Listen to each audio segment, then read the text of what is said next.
मुजफ्फरनगर से बड़ी खबर आ रही है। मुजफ्फरनगर के मीरापुर विधानसभा उपचुनाव में समाजवादी पार्टी की सांसद इकरा हसन चुनाव प्रचार करने के लिए पहुंची हैं और वहां चुनाव प्रचार करने के दौरान उन्हें देखने के लिए भीड़ बेकाबू हो गई। सब लोगों का कहना यह था कि इकरा हसन बस एक बार हमारी तरफ देख लें या उनके साथ एक सेल्फी ले लें। सेल्फी लेने वालों की भीड़ इकट्ठा हो गई। इकरा हसन पूरा चुनाव प्रचार नहीं कर पाई और अपने भाषण को बीच में ही ख़त्म करके और वह चली गई, क्योंकि वहाँ भीड़ बेकाबू हो रही थी, कहीं कोई हादसे को दस्तक ना हो जाए। इसलिए मुनव्वर हसन की बेटी इकरा हसन बड़ी शांतिपूर्ण तरीके से वहाँ चुनाव प्रचार करके और निकल गई।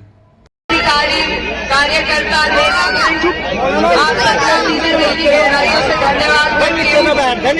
तो भाई बोल लेना भाई, अब बोलो ना, चुपचाप बैठ रहो। व्यवस्था बना ले, वरना ये लोग दोबारा हमें नहीं बुलाएंगे। तो आप लोग थोड़ा थोड़ा बैठ जाइए। चलो भाई चलो।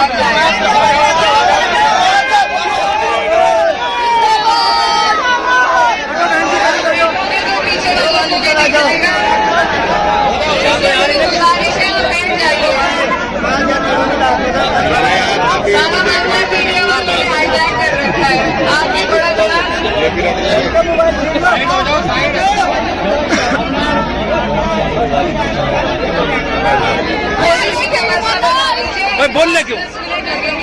फिर प्रोग्राम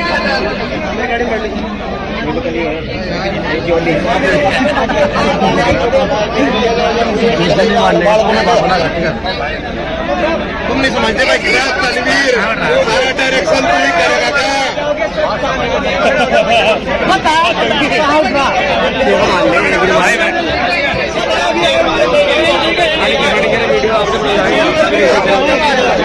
नीचे बैठ रहा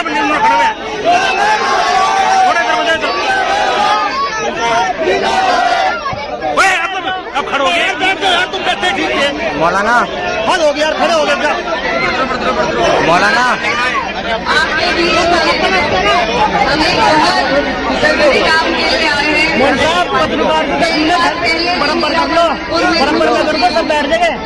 और आज आपके बीच में दोबारा आने का मौका मिला। ये जो क्षेत्र है, आपके क्षेत्र से हमें खासा लगाव है, क्योंकि ये मेरे वालिद साहब का उनके आखिरी दौर में अगर उन्हें प्रतिनिधित्व करने का मौका मिला तो आपके ही क्षेत्र में एक मौका मिला था। इसलिए आपसे जो लगाव है वो मुझे विरासत में मिला है। उनके व्हाट्सएप पे पड़ी, इसीलिए बार बार मेरे कदम आपकी तरफ पीछे से ले आते हैं। मैं तुम्हारे व्हाट्सएप पे यहाँ पर बहुत से लोग हैं, बुजुर्ग हैं, जिन्होंने कंधे से कंधा मिलाकर शाना बशाना मेरे वाले साहब के साथ काम किया है।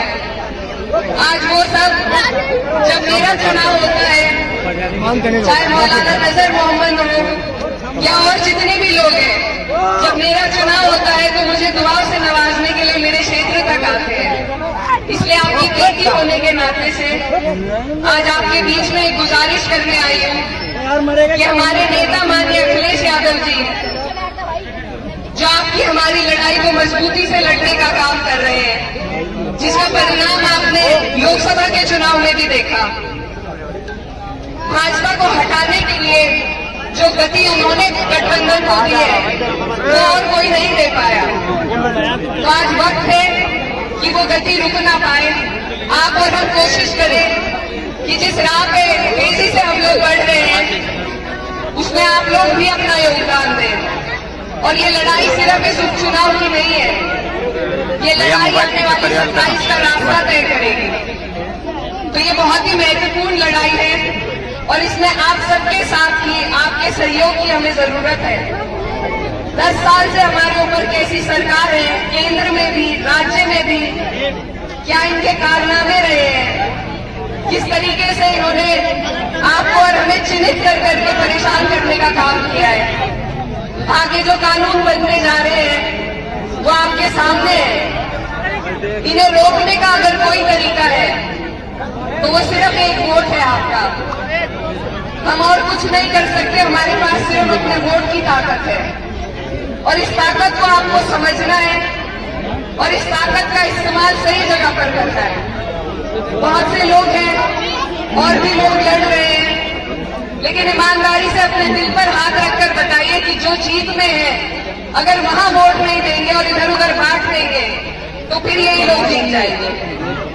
तो इसलिए आप सबसे मेरी गुजारिश है कि आप लोग बहुत समझदार हैं, सारी राजनीति अच्छी तरीके से समझते हैं, तो किसी के बहलाए फुसलाए में ना आकर हम सबको सिर्फ एकजुट होकर वोट देना है और उसी में हमारी सबकी तरक्की छुपी हुई है। हमारी जो पार्टी है समाजवादी पार्टी, वो सबकी बात करती है, पीडीएफ की बात करती है, और जितने भी लोग परेशान हैं वो सब पीडीए वाले ही हैं। तो अगर आप और हम मिलजुल कर एक दूसरे का साथ देंगे, एक दूसरे की ढाल बनेंगे, तो हमारे सामने ये फिरका परस्त ताकत टिक नहीं पाएगी। इसलिए आप सबसे मेरी गुजारिश है, चुनाव के दिन का एक एक पल बहुत महत्वपूर्ण होता है। ज्यादा समय न लेते हुए बस आपसे एक वादा लेना चाहती हूँ कि आने वाली 20 तारीख को आप अपना एक एक वोट समाजवादी पार्टी के सिंपल साइकिल निशान पर डालकर हमारी प्रत्याशी यहाँ से सुम्बुल राणा जी को जिताने का काम करेंगे।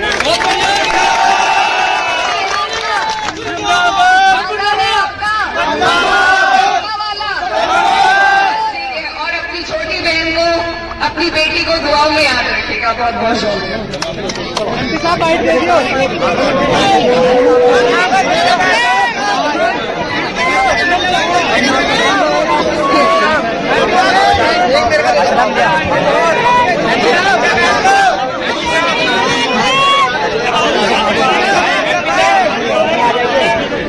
बहुत बहुत लगा गया एमपी साहब